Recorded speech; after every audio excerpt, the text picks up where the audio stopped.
ಸಮರ್ಥ ಸ್ವಾಮಿ ರಾಮದಾಸ್ ಮಹಾರಾಜರು ಮನೋಬೋಧೆಯೊಳಗ ದೇವ ತನ್ನ ಭಕ್ತರನ್ನೆಂದೂ ಕೂಡ ಉಪೇಕ್ಷೆ ಮಾಡೋದಿಲ್ಲ, ಅವ ಭಕ್ತಾಭಿಮಾನಿ ಅದಾನಂತ ಹೇಳ್ತಾ ದಶಾವತಾರಗಳು ಆಗಿದ್ದೂ ಕೂಡ ಭಕ್ತರ ಸಲುವಾಗಿ ಅನ್ನೋದನ್ನ ನಿರೂಪಣೆ ಮಾಡ್ತಾರೆ. ಅಜಾಮೀಳ ಪಾಪಿ ತಯಾ ಅಂತ ಆಲ ಕೃಪಾಳು ಪಣೇತೋ ಜನಿ ಮುಕ್ತ ಕೇಲ ಅನಾಥಾಸಿ ಆಧಾರ ಚಕ್ರಪಾಣಿ ಉಪೇಕ್ಷೆ ಕದಾ ದೇವ ಭಕ್ತಾಭಿಮಾನಿ. ಅಜಾಮೀಳ ಅಂತಕ್ಕಂಥವ ಒಬ್ಬ ಬ್ರಾಹ್ಮಣ ಇದ್ದ. ದುಷ್ಟ ದುರಾಚಾರಿಯಾಗಿರ್ತಕ್ಕಂಥ ಹೆಣ್ಣಿನ ಜೊತೆ ಸಂಘ ಮಾಡ್ತಾನ. 10 ಜನ ಮಕ್ಕಳನ್ನ ಪಡ್ಕೋತಾನ. ಮುಂದೆ ಕೊನೆ ಮಗನ ಹೆಸರು ನಾರಾಯಣ ಅಂತ ನಾಮಕರಣ ಮಾಡಿರ್ತಾನ. ಅವನ ಮೇಲೆ ಎಲ್ಲಿಲ್ಲದ ಹಂಬಲ, ಪ್ರೀತಿ, ವ್ಯಾಮೋಹ ಮಗನ ಮೇಲೆ. ಅಜಾಮಿಳಗ ವಯಸ್ಸಾಕತಿ, ರೋಗ ಆಕತಿ, ಕಷ್ಟಕ್ಕೀಡಕ್ಕನ ಸಾವು ಸಮೀಪ ಬರ್ತತಿ. ನಾರಾಯಣನ ಹುಡುಗೇನದನಲ್ಲ, ಅವ ಬಹಳ ಸೇವಾ ಮಾಡ್ತಿರ್ತಾನೆ. ಒಂದು ಈ ಅಜಾಮಿಳ ಕುಂತಾಗ ನಿಂತಾಗ ನಾರಾಯಣ ಅದನ್ನ ತಗೊಂಬಾರೋ, ನಾರಾಯಣ ತಲೆ ನೋಯಾತತೋ, ನಾರಾಯಣ ಔಷಧ ತಗೊಂಬಾರೋ, ಹೆಂಗ ನಾರಾಯಣಗ ಹಲವಾರು ಕೆಲಸ ಹೇಳ್ತಿರ್ತಾನೆ. ಅಂತಿಮ ಸಮಯಕ್ಕ ಸಾವು ಬಂದ್ ನಿಂತಾಗ ಯಮದೂತರು ಬಂದು ಎಳೆದು ಒಯ್ಯುವಂತ ಸಂದರ್ಭದೊಳಗ ತನ್ನ ಮಗನಾಗಿರ್ತಕ್ಕಂಥ ನಾರಾಯಣನನ್ನ ನಾರಾಯಣ ನಾರಾಯಣ ಅಂತ ಕರೀತಿರ್ತಾನೆ.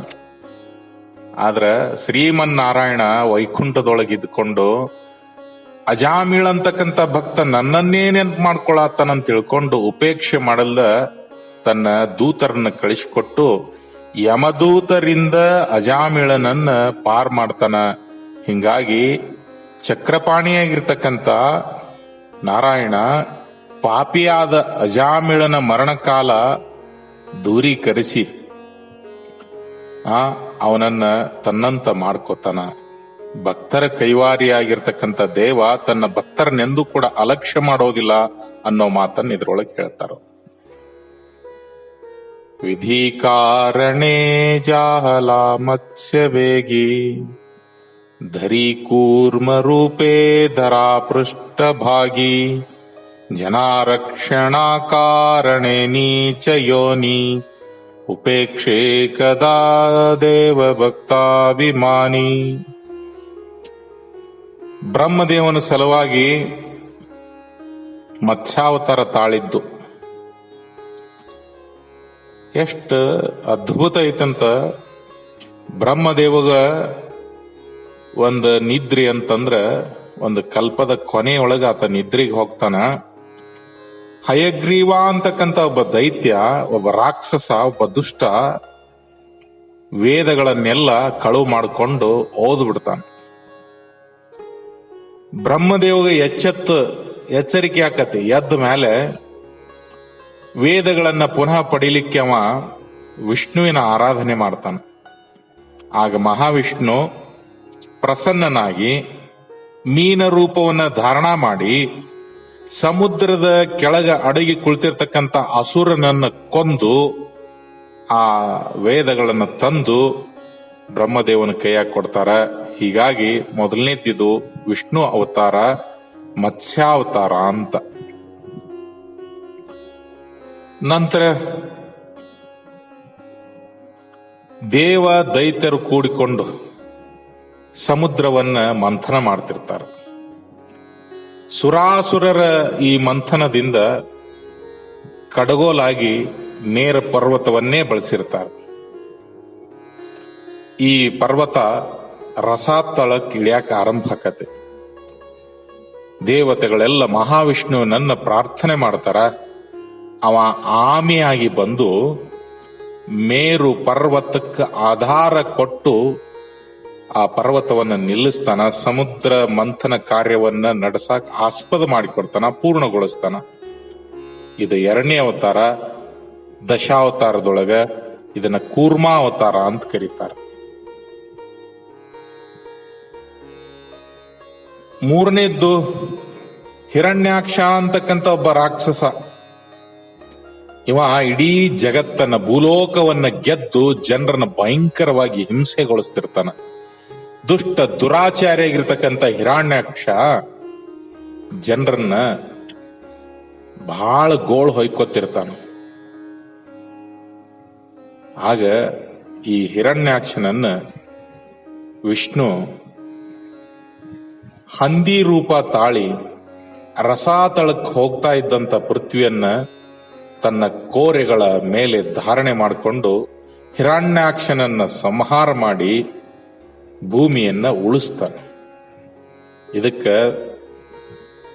ಮೂರನೇ ಅವತಾರ ಮಹಾವಿಷ್ಣು ಎಂದು ಇದನ್ನ ವರಾಹ ಅವತಾರ ಅಂತ ಕರೀತಾರೆ. ಹಿಂಗ ಭಕ್ತರ ಕೈವಾರಿಯಾಗಿರ್ತಕ್ಕಂಥ ಮಹಾವಿಷ್ಣು ಭಕ್ತರ ಸಲುವಾಗಿ 3 ಅವತಾರಗಳನ್ನು ಪಡೆದ ಅಂತ ಇದ್ರಾಗ ಹೇಳ್ತಾರ ಅವರು. ಮಹಾಭಕ್ತ ಪ್ರಹ್ಲಾದ ಕಷ್ಟ ಬೀಲ ಮಣೋನೀತಯಾ ಕಾರಣೆ ಸಿಂಹಜಾಲ ನಯೇ ಜ್ವಾಳ ವಿಶಾಳ ಸನ್ನಿಧ ಕೋಣಿ ಉಪೇಕ್ಷೆ ಕದಾ ದೇವ ಭಕ್ತಾಭಿಮಾನಿ. ನಿಮಗೆಲ್ಲ ಕತೆ ಗೊತ್ತದ. ಭಕ್ತ ಪ್ರಹ್ಲಾದಂದು ಅವರ ತಂದೆ ಹಿರಣ್ಯಕಶ್ಯಪ ಹರಿಯನ್ನ ವೈರಿಯನ್ನಾಗಿ ನೋಡ್ತಾ ಇರ್ತಾನೆ. ಹಿಂಗ ವೈರಿಯನ್ನಾಗಿ ನೋಡ್ತಾ ಇದ್ದಂತ ಸಂದರ್ಭದೊಳಗ ಭಕ್ತನಾಗಿರ್ತಕ್ಕಂಥ ಪ್ರಹ್ಲಾದ ಹರಿನಾಮ ಸ್ಮರಣೆಯನ್ನು ಮಾಡುವುದು ಅವಂಗ ಸಹಿಸಾಕಾಗೋದಿಲ್ಲ. ಹಿಂಸೆ ಕೊಡ್ತಾನೆ. ಮಗನಾಗಿದ್ರೂ ಕೂಡ ಮಗನಿಗೆ ಸಾಕಷ್ಟು ಹಿಂಸೆಗಳನ್ನು ಕೊಡ್ತಾನ. ಆ ಪ್ರಹ್ಲಾದನ ಸಲುವಾಗಿ ಮಹಾವಿಷ್ಣು ನರಸಿಂಹ ಅವತಾರವನ್ನು ತಾಳಿ ಬರ್ತಾನೆ. ಆ ಕೆಂಡ ಕಾರುವ ಭಯಂಕರ ರೂಪವ, ನರನ ದೇಹ, ಸಿಂಹದ ಮುಖ, ಇದನ್ನ ನೋಡಕ್ ಯಾರಿಗೂ ಕೂಡ ಧೈರ್ಯ ಆಗೋದಿಲ್ಲ. ಪ್ರಹ್ಲಾದ ಮಾತ್ರ ಭಕ್ತಿಯಿಂದ ಅವನನ್ನ ಪ್ರಾರ್ಥನೆ ಮಾಡಿ ಪಡ್ಕೊಡ್ತಾನ. ಹಿರಣ್ಯಕಶ್ಯಪ ಅಂತಕ್ಕಂಥ ಬ್ರಹ್ಮದೇವನಿಂದ ತನಗ ಮನೆಯೊಳಗಾಗ್ಲಿ ಮನಿ ಹೊರಗಾಗ್ಲಿ ಮರಣ ಬಾರದ ಹಾಗೆ ವರ ಕೊಡಪ್ಪ ಅಂತ ಬೇಡ್ಕೊಂಡಿರ್ತಾನೆ. ಹಗಲ ಇರ್ಲಿ ರಾತ್ರಿ ಇರ್ಲಿ, ಹಗಲನೂ ಆಗಿರಬಾರ್ದು ರಾತ್ರಿನೂ ಆಗಿರಬಾರ್ದು ಅಂತ ಸಂದರ್ಭಕ್ಕೆ ಮರಣ ಇರಬೇಕು. ಮನುಷ್ಯನಿಂದಾಗಲಿ ಪಶುವಿನಿಂದಾಗಲಿ ಯಾವುದೇ ಆಯುಧದಿಂದಾಗಲಿ ಅವ ಸಾಯಬಾರ್ದು ಅನ್ನೋದನ್ನು ವರ ಪಡ್ಕೊಂಡಿರ್ತಾನ. ಹಿಂಗಾಗಿ ಅವನ್ನ ಯಾರೂ ಕೂಡ ಕೊಲ್ಲಿಕ್ಕಾಗೋದಿಲ್ಲ. ಅಜೇಯನಾಗಿ ಮನುಷ್ಯ ದೇವತೆಗಳನ್ನೆಲ್ಲ ಬಹಳ ತೊಂದರೆಗೆ ಈಡು ಮಾಡಿಬಿಟ್ಟಿರ್ತಾನೆ. ಈ ಹಿರಣ್ಯಕಶ್ಯಪಿನ ಪತ್ನಿ ಮಹಾಸಾಧ್ವಿಯಾಗಿರ್ತಾಳ. ಆಕೆಯ ಗರ್ಭದಿಂದ ಭಕ್ತ ಪ್ರಹ್ಲಾದ ಹುಟ್ಟುತ್ತಾನ. ವಿಷ್ಣು ಭಕ್ತಿಯ ಪರಾಕಾಷ್ಠೆ ಅಂದ್ರೆ ಭಕ್ತ ಪ್ರಹ್ಲಾದ. ತಂದೆ ಮಾತನ್ನು ಕೂಡ ಅವ ಲೆಕ್ಕಕ್ಕೆ ತೆಗೆದುಕೊಳ್ಳಲ್ದ ನಾರದನಿಂದ ಉಪದೇಶಿತನಾಗಿ ಕ್ಷುದ್ರನಾಗಿರ್ತಕ್ಕಂಥ ತನ್ನ ತಂದೆ ಹಿರಣ್ಯಕಶ್ಯಪ ಸಾಕಷ್ಟು ಕಷ್ಟಗಳನ್ನು ಕೊಟ್ಟರು ಕೂಡ ಅವನ್ನೆಲ್ಲ ಬಹಳ ಇಷ್ಟದಿಂದ ಸ್ವೀಕಾರ ಮಾಡ್ತಾನ. ಇವನು ಕೊಲ್ಲಬೇಕಂತ ಹೆದರ್ಕೊಂಡು ಬೆಂಕಿಯೊಳಗೆ ಹಾಕಿಸ್ತಾನ, ಹಾವಿನಿಂದ ಕಡಿಸ್ತಾನ, ವಿಷ ಕುಡಿಸ್ತಾನ, ಬೆಟ್ಟದಿಂದ ತೂರ್ತಾನ, ಆನೆ ಕಾಲೊಳಗೆ ಹಾಕಿ ತುಳ್ಸಾಕ್ ಪ್ರಯತ್ನ ಮಾಡ್ತಾನ. ಆದ್ರೂ ಕೂಡ ಪ್ರಹ್ಲಾದನ ನಾಮಸ್ಮರಣೆ ಅವನನ್ನು ಕಾಪಾಡ್ತತಿ. ಕೊನೆಗೆ ತನ್ನ ಮಗನಿಂದಾದರೂ ಆ ಹರಿಯನ್ನು ನೋಡಿ ಅವನ ಸಂಹಾರ ಮಾಡಬೇಕಂತ ದಾಷ್ಟ್ಯದಿಂದ ಹಿರಣ್ಯಕಶ್ಯಪ ಮಗನನ್ನ ಮುಂದು ಮಾಡಿಕೊಂಡು ನಿನ್ನ ಹರಿ ಎಲ್ಲಿದಾನ ಅಂತ ಕೇಳ್ತಾನ. ಅವಾಗ ಪ್ರಹ್ಲಾದ ಎಲ್ಲಾ ಕಡೆ ಅದಾನ, ಸಕಲ ಚರಾಚರಗಳಲ್ಲೂ ಕೂಡ, ಅಣುರೇಣು ತೃಣಕಾಷ್ಟದಲ್ಲೂ ಕೂಡ ಹರಿ ವಾಸ ಐತಿ ಅಂತ ಹೇಳ್ತಾನ. ದೇವ್ರ ಎಲ್ಲಾ ಕಡೆ ಅದಾನಂತ ಹೇಳ್ತಾನ. ಅವಾಗ ಬಹಳ ಸಿಟ್ಟಿನಿಂದ ಎಲ್ಲಾ ಕಡೆ ಅದಾನಂದ್ರ ಎರಮನೆಯಾಗ ಅದಾನ ಅಂತ ಕೇಳ್ತಾನ, ಅದಾನ. ನನ್ನೊಳಗದಾನ ಅಂತ ಕೇಳ್ತಾನ, ಅದಾನ. ನಿನ್ನೊಳಗದಾನ ಅಂತ ಕೇಳ್ತಾನ, ಅದಾನ ಅಂತ ಹೇಳ್ತಾನ. ಕೊನೆಗೆ ಒಂದು ಕಂಬಕ್ಕೆ ಕೈ ಮಾಡಿ ತೋರಿಸ್ತಾನ, ಈ ಕಂಬದಾಗ ಅದಾನ ಅಂತ. ಹೌದು, ಅದಾನ. ಭಯಂಕರ ಮುಂಗೋಪಿಯಾಗಿರ್ತಕ್ಕಂಥ, ಬಲಶಾಲಿಯಾಗಿರ್ತಕ್ಕಂಥ ದುಷ್ಟ ದುರುಳ ರಾಕ್ಷಸ ಹಿರಣ್ಯಕಶ್ಯಪ ಆ ಕಂಬಕ್ಕೆ ಹೊಡಿತಾನ. ಕಂಬವನ್ನ ಸೀಳಿ ಹೊರಗೆ ಬಂದಿರತಕ್ಕಂಥ ನರಸಿಂಹ ಗರ್ಜನೆ ಮಾಡ್ತಾ ಹೊಸ್ತಿಲ ಮೇಲೆ ಹಿರಣ್ಯ ಕಶ್ಯಪನನ್ನು ತಗೊಂಡು ಹೋಗಿ ಕೂಡ್ತಾನ. ಮನಿ ಒಳಗುನೂ ಅಲ್ಲ, ಮನಿ ಹೊರಗುನೂ ಅಲ್ಲ. ಸೂರ್ಯ ಸಂಧ್ಯಾ ಸಮಯದೊಳಗಿದ್ದಂತ ಸಂದರ್ಭ, ಹಗಲೂನು ಅಲ್ಲದು, ರಾತ್ರಿನೂ ಅಲ್ಲ. ಬ್ರಹ್ಮದೇವನ ವರಕ್ಕ ಬಾಧೆ ಬರದಂಗ ಅವನನ್ನ ಕೊಲ್ತಾನ. ಕೊನೆಗೂ ಮತ್ತೆ ಭಕ್ತ ಪ್ರಹ್ಲಾದ ತನ್ನ ತಂದೆಯನ್ನ ಬೇಡ್ಕೊಳ್ತಾನ. ಹಿಂಗ ಭಕ್ತರ ಕೈವಾರಿಯಾಗಿರ್ತಕ್ಕಂಥ ಮಹಾವಿಷ್ಣು, ಶ್ರೀಹರಿ, ಶ್ರೀಮನ್ನಾರಾಯಣ ಭಕ್ತ ಪ್ರಹ್ಲಾದನ ಬಾಲಕನಿಗೆ ಒಲಿದು ಬಂದು ಅವರ ತಂದೆಯಿಂದ ಹಿರಣ್ಯಕಶ್ಯಪನಿಂದ ರಕ್ಷಣೆ ಮಾಡಿರ್ತಕ್ಕಂಥ ಅವತಾರವೇ ನರಸಿಂಹ ಅವತಾರ. ಕೃಪಾಭಾಕಿತಾತ್ಸಾಹಲಾ ವಜ್ರಪಾಣಿ ತಯಾ ಕಾರಣೇ ವಾಮನೋ ಚಕ್ರಪಾಣಿ ದ್ವಿಜಾಕಾರಣೇ ಭಾರ್ಗವಾಚಾಪಪಾಣಿ ನುಪೇಕ್ಷೆ ಕದಾ ದೇವ ಭಕ್ತಾಭಿಮಾನಿ. ಇಂದ್ರನನ್ನ ರಕ್ಷಣೆ ಮಾಡಿಸೋ ಸಲುವಾಗಿ ಮಹಾವಿಷ್ಣು ವಾಮನ ಅವತಾರವನ್ನು ತಾಳ್ತಾನ. ಬ್ರಾಹ್ಮಣರ ರಕ್ಷಣೆಗಾಗಿ ಶಾರ್ಂಗ ಪಾಣಿಯಾಗಿರ್ತಕ್ಕಂಥ ಪರಶುರಾಮ ಅವತಾರವನ್ನು ತೆಗೆದುಕೊಳ್ತಾನ. ಇಂತಹ ಭಕ್ತರ ಕೈವಾರಿಯಾಗಿರ್ತಕ್ಕಂಥ ದೇವ ತನ್ನ ಭಕ್ತರನ್ನೆಂದೂ ಕೂಡ ಅಲಕ್ಷ್ಯ ಮಾಡೋದಿಲ್ಲ ಅಂತ ಹೇಳ್ತಾನೆ. ತ್ರೇತಾಯುಗದೊಳಗೆ ಪ್ರಹ್ಲಾದನ ಪೌತ್ರನಾಗಿರ್ತಕ್ಕಂಥ ಬಲಿರಾಜ ಇಂದ್ರ ಪದವಿಯ ಪ್ರಾಪ್ತಿಗಾಗಿ 100 ಯಜ್ಞಗಳನ್ನ ಮಾಡೋ ಸಂಕಲ್ಪ ಮಾಡಿರ್ತಾನಂತ. ಯಜ್ಞ ಕಾರ್ಯಗಳನ್ನ ಆರಂಭ ಮಾಡ್ತಾನಂತ. ಅವನ ಯಜ್ಞಗಳು ಅತ್ಯಂತ ಭರದಿಂದ ಸಾಗ್ತಾವಂತ. ಇಂದ್ರನಿಗೆ ಚಿಂತೆ ಆತೀಗ. ಆ ಇಂದ್ರ ಮಹಾವಿಷ್ಣುವಿನ ಮೊರೆ ಹೊಕ್ಕನ.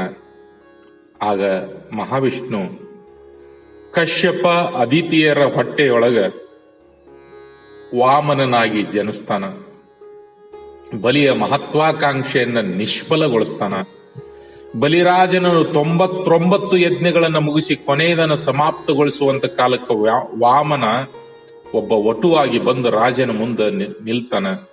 ಬೇಡಿದವರಿಗೆ ಬೇಡಿದ್ದನ್ನು ಕೊಡಬೇಕಾಗಿರ್ತೈತೆ. ಅವಾಗ ಏನ್ ಕೇಳ್ಕೊತಾನ ಅಂದ್ರೆ, ವಾಮನ 3 ಪಾದದ ಅಳತೆಯಷ್ಟು ಭೂಮಿಯನ್ನು ದಾನ ಮಾಡ್ಬೇಕು ಅಂತ ಕೇಳ್ಕೊತಾನ. ದಾನಶೂರನಾಗಿರ್ತಕ್ಕಂಥ ಬಲಿಚಕ್ರವರ್ತಿ ಇದು ಬಹಳ ಸ್ವಲ್ಪ ಆತು ಅನ್ನುತ್ತ ದಾನದ ಸಂಕಲ್ಪ ಸಿದ್ಧನಾಕ್ಕನ. ಆದ್ರ ಮಹಾವಿಷ್ಣುವಿನ ಕಪಟವನ್ನರಿತ ದೈತ್ಯಗುರು ಶುಕ್ರಾಚಾರ್ಯರು, ಏ ತಮ್ಮ, ಹಂಗ ವಚನ ಕೊಡಬೇಡೋ, ಎಷ್ಟೆಷ್ಟು ಹೇಳಿದ್ರು ಬಲಿಚಕ್ರವರ್ತಿ ಮಾತ್ರ ಶುಕ್ರಾಚಾರ್ಯರ ಮಾತನ್ನ ಕೇಳೋದಿಲ್ಲ. ಅವರ ಅತ್ಯಂತ ಸೂಕ್ಷ್ಮ ರೂಪದಿಂದ ಸಂಕಲ್ಪೋದಕದ ಗಿಂಡಿಯ ಸೊಂಡಿಲ್ನಲ್ಲಿ ಪ್ರವೇಶ ಮಾಡಿ ನೀರಿಗೆ ಅಡ್ಡಲಾಗಿ ಕುಳಿತಾರ. ಬಲಿಚಕ್ರವರ್ತಿ ಸಣ್ಣದೊಂದು ಕಡ್ಡಿಯಿಂದ ಆ ಸೊಂಡಿ ಒಳಗ ಚುಚ್ಚುತ್ತಾನ.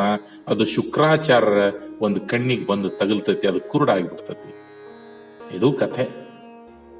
ಹಿಂಗ ಬಲಿಚಕ್ರವರ್ತಿ 3 ಪಾದ ಭೂಮಿಯನ್ನ ಕೊಡ್ತೇನೆ ಅಂತ ಹೇಳಿ ತಿಳ್ಕೊಂಡು ನೀರನ್ನ ಬಿಡ್ತಾನ.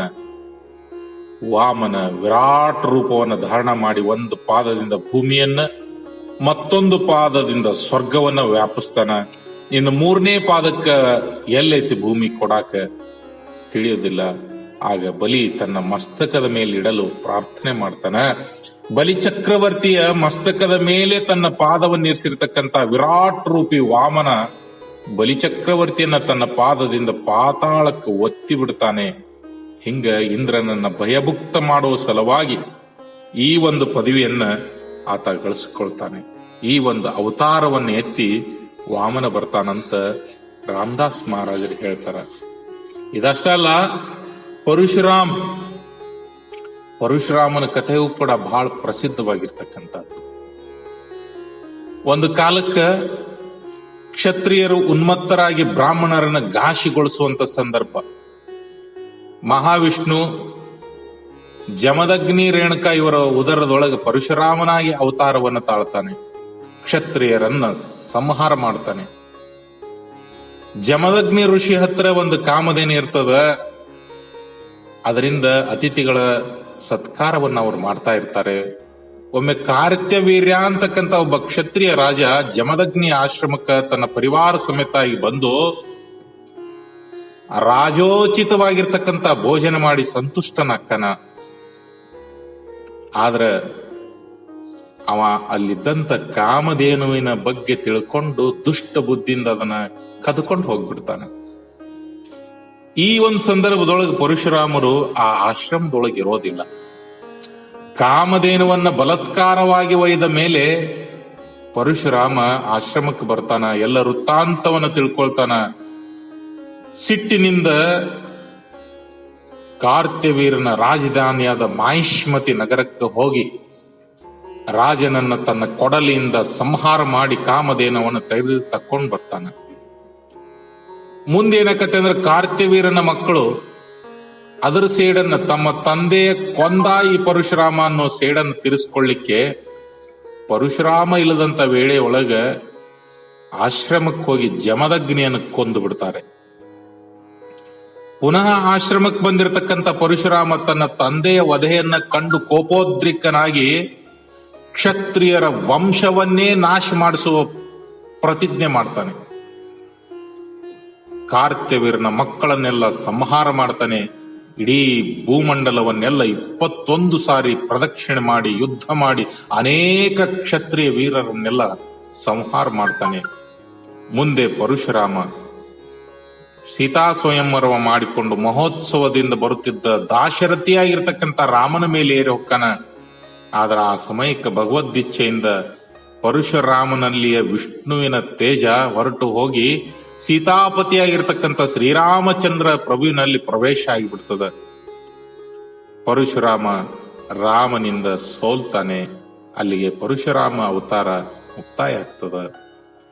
ಭಕ್ತರ ಕೈವಾರಿಯಾಗಿರ್ತಕ್ಕಂಥ ದೇವ ತನ್ನ ಭಕ್ತರನ್ನೆಂದಿಯೂ ಕೂಡ ಅಲಕ್ಷ್ಯ ಮಾಡೋದಿಲ್ಲ ಅಂತಕ್ಕಂಥ ಮಾತನ್ನ ಇಲ್ಲಿ ಅಪ್ಪಣೆ ಕೊಡಿಸ್ತಾರೆ.